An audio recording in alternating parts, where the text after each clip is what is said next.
On poursuit ce matin, on vous présente un organisme bien implanté dans la région qui se situe à Chicoutimi.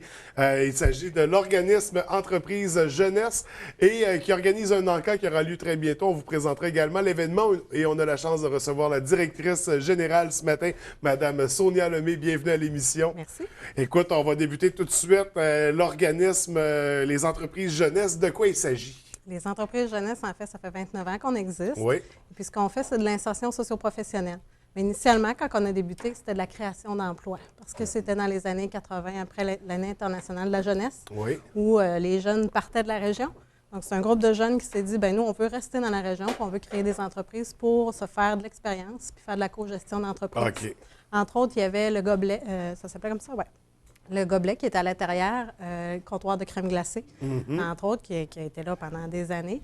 Après ça, il y a eu plusieurs autres activités, des petites micro-entreprises d'entretien. On a eu des ateliers pratiques qui faisaient du bois, on a eu des ateliers de couture, on a eu plein de choses. Puis on a évolué en 2000, on a acheté le presbytère Sacré-Cœur, qui est devenu notre demeure, place du presbytère, où on a regroupé toutes nos activités. OK. Parce qu'on avait la librairie La Source qui était au sous-sol du complexe Gagnon, sur la rue Racine.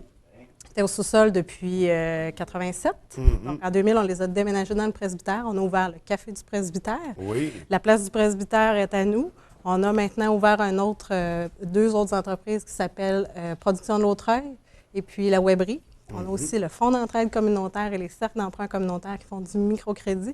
Mais tout ça, la mission, elle a évolué vers l'insertion socio-professionnelle. Donc, ce qu'on fait, c'est qu'on aide les gens à intégrer le marché du travail. OK. Donc, ceux qui ont besoin d'une expérience à mettre concrète ou qui ont des petites choses à travailler pour mieux intégrer le marché du travail, nous, on a tous les plateaux de travail pour les aider à intégrer le marché. Et comment ça s'applique pour les... on parle, admettons, du Café du Presbytère. C'est l'organisme qui a initié le projet ou c'est des gens qui viennent présenter? Non, Comment ça... c'est vraiment l'organisme qui a créé ces projets-là, des gens à l'interne OK.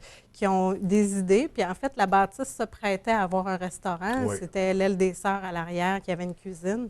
Ça a parti de façon très modeste. C'était une petite sandwicherie. La chef, qui est encore toujours là, Nathalie, était dans la défense des droits, qui aujourd'hui a migré chez nous, mais qui fait de l'insertion socio-professionnelle, donc elle aide des gens. C'est pas évident de mener une cuisine avec des personnes qui n'ont pas le rythme d'un restaurant. Donc, elle a réussi à amener tout ça de main de fer, mais c'est venu de l'interne, tout ça. Production de Lautreuil, la Weberie, c'est des gens à l'interne qui avaient des idées, tout ça, puis on a levé des projets avec eux, là. OK. Puis une fois qu'on ouvre ces projets-là, les équipes qui y travaillent, c'est ça. C'est dans un concept d'intégration des jeunes, d'aller chercher de l'expérience. En fait, c'est des vraies entreprises. Donc, OK. les travailleurs, les permanents, c'est des vrais travailleurs. Oui. Donc, les gens qui viennent au restaurant, à la librairie, louer une salle ou avoir une vidéo ou avoir un site Internet, c'est vraiment des professionnels qui travaillent là. C'est tout ce qui est autour. On a certains postes dédiés à l'insertion. Que ce soit, bon, au restaurant, on parle de plonge, on va parler un peu de service, être cuisinier. À la librairie, un commis. À place, secrétariat, conciergerie. Après ça, Production de Lautreuil, la Weberie, bien, il va y avoir beaucoup de stages parce que les gens là, qui font leurs études, on a beaucoup d'études ici en vidéo, mais on n'a pas beaucoup de place pour faire des stages. Donc, tout le monde allait faire leurs stages à l'extérieur de la région. Donc, on a beaucoup de stagiaires, Production de Lautreuil, la Weberie, beaucoup de pigistes dans ces cas-là parce que c'est des modèles un petit peu différents pour fonctionner. Et puis, à ça, on intègre des gens qui travaillent tranquillement pas vite, des petites facettes du travail. Production de Lautreuil, la Weberie, ce pas tous des gens qui travaillent dans le vidéo ou dans le web qui viennent faire des intégrations, mais souvent, c'est des gens qui vont avoir la capacité de travailler avec les ordinateurs. On leur fait monter une petite banque de son. On les amène avec nous sur les tournages pour aider au niveau de la technique. Tranquillement, pas vite, on amène des acquis avec eux, regagner la confiance en eux, comprendre c'est quoi un horaire de travail, le respect de l'autorité. Donc, c'est toutes ces choses-là qu'on travaille. Avec l'insertion, aller prendre l'expérience. Oui, une maman, par exemple, une maman qui est restée à la maison, qui a élevé toute sa couvée, on va dire ça, il y avait des oiseaux tantôt, qui ont élevé toute la couvée. La couvée est partie. Maintenant, ils veulent retourner sur le marché du travail, mais sur leur curriculum vitae, ils n'ont pas d'expérience. Il y a un Donc, trou. c'est extrêmement difficile pour eux d'aller sur le marché du travail. Donc, nous, on les intègre à leur vitesse. C'est surtout ça qui est important, c'est de les aider à prendre confiance en eux et qu'ils comprennent qu'ils ont autant de capacités que tout le monde. Puis, dans un milieu très compétitif, mais chez nous, on les intègre tranquillement. Puis, ça se fait tout en douceur. Ils font un passage d'environ 6 mois chez nous. Puis après ça, ils peuvent partir tranquillement pas vite vers un autre emploi. Donc, un organisme qui aide beaucoup son milieu, Oui. qui aide les gens, la communauté Tout à fait. à se faire une place, à se faire un nom, prendre l'expérience. Et des projets comme ça demande des sous, ça demande du financement pour créer des volets. Vous organisez depuis maintenant 4 ans Oui. cette année, un encan tous les mois d'avril comme ça. Il n'était pas au mois d'avril. OK. Habituellement, il était la première édition, les 2 premières éditions en septembre, la 3e en octobre. Donc, c'était il y a 6 mois, la 3e. Oui, OK. Puis là, on a viré ça au printemps parce que c'est plus propice à un encan. On fait le ménage chez soi, on ouvre, il commence enfin à faire beau. Donc, l'encan tombe à point. On a des projets de rénovation, on veut redécorer. Il n'y a rien de mieux que des antiquités pour donner un petit oomph à son décor. Donc, antiquités, œuvres d'art. On a aussi des bijoux antiques et on a des forfaits. Donc, c'est toutes des choses très intéressantes. C'est notre 4e édition, puis plus ça va, plus on grossit. C'est vraiment intéressant. Donc, là, tous les lots sont complétés au moment Oui. où on se parle. Comment ça va fonctionner la journée de l'encan? Il y a beaucoup de gens qui me posent la question, c'est-tu comme à TV? Oui, c'est comme à la TV. C'est un encan. Fait qu'il y a l'encanteur. Il y a l'encanteur en avant. On a toutes des petites palettes. Nous autres, on les a fabriquées nous-mêmes avec des palettes de transport. On les a toutes fabriquées, peintes à la main. Nos palettes sont prêtes. En fait, les gens viennent. Ça ouvre à la pulperie à 10 h. Tous les lots sont sur place. Donc, on peut les voir, les regarder, les toucher. Oui. Pour certains. Alors, on ne touche pas à certains autres qui sont plus fragiles. Et puis, après ça, il faut s'inscrire. Pour être capable de miser, il faut s'inscrire. Ça nous prend les coordonnées de tout le monde.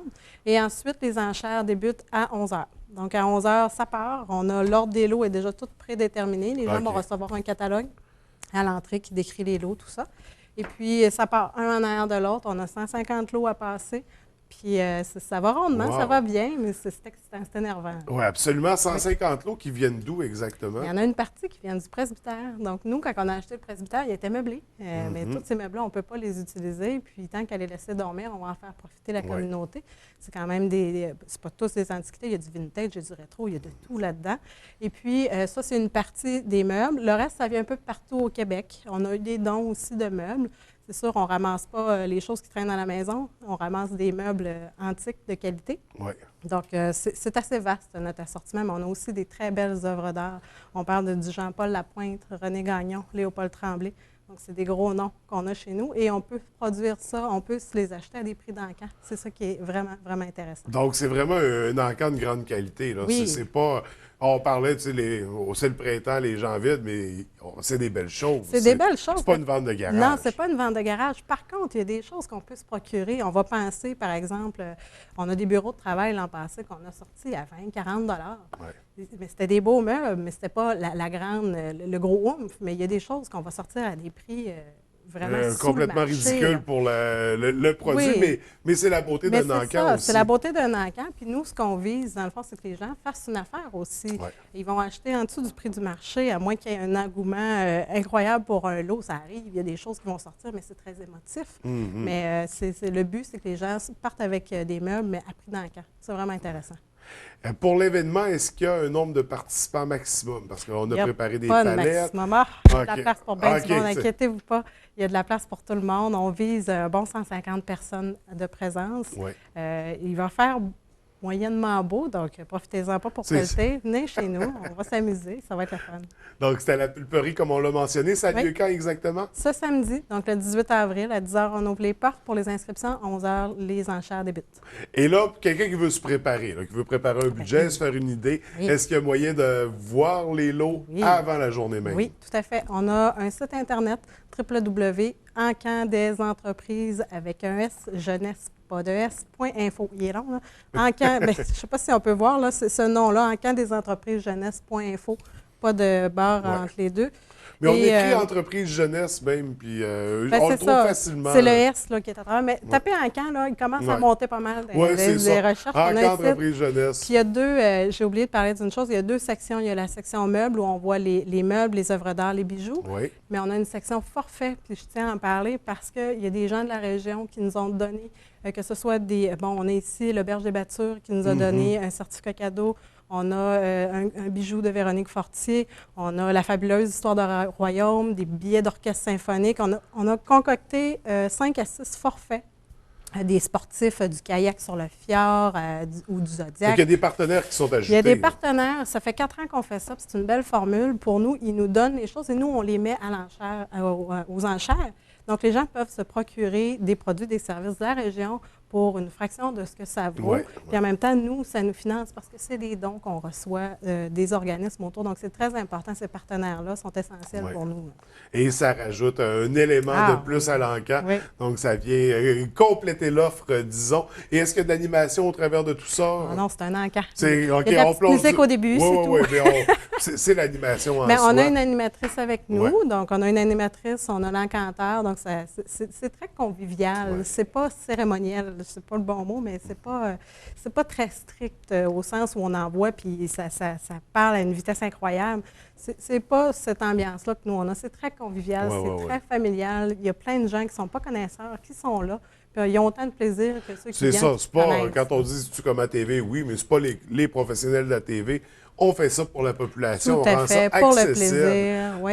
Les gens ne sont pas là dans un esprit de compétition Pas nécessairement, mais plus de passer un bon moment à la pulperie. C'est vraiment agréable, oui, tout à fait. Donc, ce samedi à compter de 10 heures à la pulperie, un encan incontournable pour un organisme qui a sa raison d'être depuis 29 ans déjà dans la région. Félicitations. Merci. Et on invite les gens à participer à l'encan. Il va y avoir beaucoup de plaisir, je le sens. Écoutez, merci d'avoir pris le temps de venir nous en parler, de venir nous rencontrer. Beaucoup de succès pour l'événement, puis encore longue vie à l'organisme. Merci beaucoup. Merci.